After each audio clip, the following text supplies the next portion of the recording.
Salut tout le monde, c'est Simon, je vous retrouve pour une nouvelle vidéo à partir du côté du championnat de France et de la Ligue 1 pour ce week-end, enfin un petit récap du week-end dernier, même s'il n'y a eu pas beaucoup de matchs, du fait que toutes les équipes européennes n'ont pas joué. Donc voilà, il n'y a pas eu beaucoup de matchs ici. Bon, Lens a encore fait une nouvelle contre-performance. Bon, Mikotadze, il performe en ce moment, ça c'est clair et net, mais les Lensois, ils sous-performent, quoi. Ils sont vraiment pas bons dernièrement, depuis même un long moment, hein, c'est même plus une surprise. Et c'est surtout défensivement, hein, ils font strictement n'importe quoi. Notamment la paire Medina Danso, là, qui était forte l'an passé. Cette année, c'est vraiment nul, hein, vraiment très très très mauvais. Donc voilà, surtout Medina d'ailleurs. Strasbourg contre Reims, l'over 1,5, elle passait plus que facilement.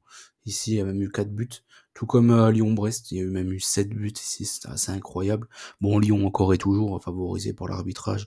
On va pas s'éterniser dessus, hein, une fois n'est pas coutume. Tous les week-ends, c'est la même chose. Enfin bref, ils sont déjà en finale de Coupe de France grâce à ça. Et ils vont continuer comme ça, hein, toujours et encore et encore et encore, sans que personne ne dise rien. On sait très bien que ils sont endettés jusqu'au cou et ils sont obligés d'être européens, enfin pour la fin de la saison, pour pourquoi pas rentrer dans les clous niveau argent. Donc bizarrement, depuis, ils sont aidés par l'arbitrage, tous les matchs. Mais bon, tout le monde le voit, quoi. Au bout d'un moment, ça devient même plus drôle. On a même plus envie de regarder un match de l'Olympique Lyonnais, quoi. C'est cool, par contre, il y a des buts, il y a des spectacles et tout, c'est pas mal. Mais par contre, c'est dramatique. C'est dramatique que tous les matchs ils soient favorisés. Enfin bref, on va nous ressortir qu'il y a eu un match une fois, un de ces jours, une fois en disant qu'ils n'ont pas été favorisés. Mais bon, enfin bref, dans la continuité, c'est toujours la même chose. Et d'année en année, hein, ça continuera jusqu'au bout, je crois. Clermont contre Montpellier, l'over de but n'était seulement remboursé. Ici, bon, il n'y a pas grand chose à dire. Montpellier au nul, j'ai pas vu c'était côté combien. Au cas où sur ce match-là. J'ai pas fait gaffe. En tout cas, il n'y a pas grand chose à prendre ici, peut-être le BTTS, mais c'est tout. Le Havre contre Nantes, j'étais parti sur une victoire de Nantes, hein, donc là c'était pas mal, c'était une bonne cote. Les Nantais qui sont allés gagner du côté du Havre. Rennes-Toulouse, Rennes une nouvelle fois décevant, comme très très très souvent. Toutes les fins de saison de Rennes, c'est souvent la même chose. Ils se vautrent littéralement dès qu'il y a un petit peu d'enjeu. C'est un club sans âme, c'est un club sans rien du tout. Franchement, ils sont tristes à mourir, le Stade Rennais, depuis X saisons, là encore. On commence. Nice contre Lorient. Les Niçois, je vais pas leur faire confiance à eux, je vais faire confiance surtout aux Lorientais, sur le fait qu'ils mettent un peu de rythme dans le match et qui fassent en sorte que ce match devienne sympa à regarder. Je peux pas faire confiance aux Niçois pour ça, bien évidemment, c'est contre c'est contre ce qu'ils proposent depuis le début de la saison. Mais les Lorientais, je trouve il y a quand même du mieux depuis un petit moment, même si là ça commence à rabaisser un petit peu. Je pense qu'ils se procurent quand même toujours autant d'occasions. À Montpellier, clairement, ils ont eu des occasions, ils auraient même dû mener contre Montpellier. Je pense que contre Nice, ils sont capables de faire quelque chose. C'est l'Orienté là. Je les vois repartir avec quelque chose. Je suis parti sur un over 1,5 et je suis parti sur un nul. Nantes contre Rennes. D'ailleurs, Nice, ils étaient pris un but contre Clermont, ils ont pris des buts contre Nantes. Franchement, ça me surprendrait pas plus que ça que Lorient arrive à faire quelque chose du côté de Nice, de leur stade vide. Nantes contre Rennes ensuite. Rennes réussit plutôt bien contre Nantes, habituellement. Mais les Nantais, là, depuis qu'il y a Comboré, je trouve il y a un petit élan, un petit talent, il y a un petit truc en plus, en fait. Même s'ils avaient fait une contre-perf contre Lyon, c'est eux ils se sont mis dans la, entre guillemets, merde tout seuls. Mais là, contre Rennes, je me méfie. Les Rennais, ils arrivent plus à rien. Donc j'ai fait comme contre Nice contre Lorient, je prends des risques, parce que c'est la Ligue 1, il y a rarement beaucoup de buts. J'ai repris un over 1,5 et je vois le même score ici. Lens contre Clermont. Les Lensois qui arrivent plus à rien, ils ont même réussi à les perdre à Metz. Là, ils reçoivent Clermont. Clermont qui à l'extérieur n'est vraiment pas terrible. Donc je pense que les Lensois sont obligés de se remettre la tête sur les épaules sur ce match-là. Je comprends, je peux accepter qu'ils fassent beaucoup de contre-perf et tout. Mais là, quand même, si tu commences à perdre à Metz et ne pas gagner de suite contre Clermont, juste avant, t'avais fait un nul contre Le Havre, ça va devenir très très grave hein, pour les Lensois.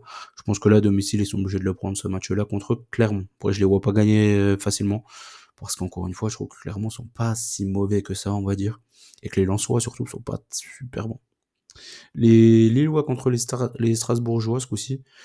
Les Lillois qui vont faire un gros match contre Villa, donc je me méfie de ce match-là. Les Strasbourg, sur les 4 derniers matchs, je crois qu'ils sont sur 3 victoires et un nul. Donc c'est pas mal. C'est vraiment pas mal pour les Strasbourgeois. J'ai peur du 1-1 sur ce match-là, donc j'ai pris Lille ou nul et over 1,5 sur ce match-là. Et je vois une petite victoire de Lille, parce qu'à domicile, ils sont quand même très performants. Reims contre Montpellier. Reims contre Montpellier, c'est très dur ça, hein. Très très dur. Les Rémois, par contre, ils me déçoivent, moi personnellement. Je trouve que dans les gros matchs, ils arrivent à se motiver. Mais dans les matchs contre des équipes plus faibles, ils arrivent pas vraiment à se motiver, hein. Tu vois que c'est vraiment dans la tête que ça se passe chez eux. Donc ici, je suis parti sur un handicap inversé, parce que ça me tendrait pas qu'il y ait un match nul sur ce match-là. Et au pire, je vois pas les Rémois gagner de beaucoup. Donc j'ai pris Montpellier ou nul. Montpellier ou nul ou perdre de 1. Sur ce match-là, je vois un nul entre les deux équipes. Le Havre contre Metz, Brest contre Monaco, Toulouse contre Paris, Paris contre Lyon. Toulouse contre Marseille, Paris contre Lyon, malheur de malheur. Le Havre contre Metz pour commencer. Le Havre, c'est une équipe qui, soit elle gagne, soit elle perd à domicile, et Metz, c'est un peu pareil à l'extérieur ou même à domicile. C'est pas des équipes qui font énormément de matchs nuls. Donc le Havre, ils avaient fait un nul, je crois que c'était contre Lens, et contre Monaco à la maison. Donc c'est quand même des grosses équipes. Contre Metz, Metz, ils vont être obligés de se livrer à 100%. Et en plus, ils sont vraiment performants là dernièrement, contrairement au Havre qui arrive plus à rien. Donc je me méfie quand même que le Havre ils aient un petit regain de forme sur ce match-là. Mais je suis parti sur le 1. Le Havre ou Metz gagne sur ce match-là. Et un avantage pour Metz, parce que pour moi l'équipe en forme entre les deux c'est Metz. Brest contre Monaco. Monaco dans les gros matchs en général ils répondent toujours présents. Là c'est pour passer devant Brest et accéder à la deuxième place. Donc je pense que les Monégasques, clairement, ils vont être ultra motivés.